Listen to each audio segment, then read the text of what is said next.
New York city mayor Zohran Mamdani, deputy mayor Julie Su এবং New York city economic development corporation যৌথভাবে মুদি দোকানের জন্য লা মার্কেটার নাম ঘোষণা করেছেন।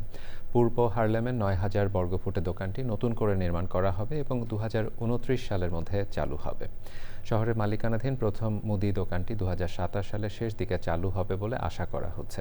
মামদানি প্রশাসন মেয়রের প্রথম মেয়াদ শেষ হওয়ার মধ্যে প্রতিটি বড়তে একটি করে দোকান খোলার পরিকল্পনা করেছে। গত এক দশকে নিউ ইয়র্ক সিটিতে মুদি পণ্যের দাম প্রায় ৬৬% বেড়েছে।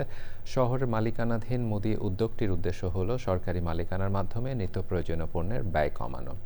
কর্তৃপক্ষ বলছে এই উদ্যোগ নিউ ইয়র্কবাসীর অর্থ সাশ্রয় করবে এবং শহর জুড়ে পাড়া মহল্লার খাদ্য প্রাপ্তির সুযোগকে শক্তিশালী করবে।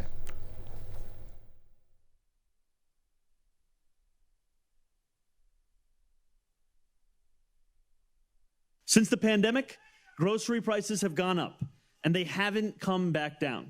Between 2013 and 2023, grocery prices increased in New York City by nearly 66%.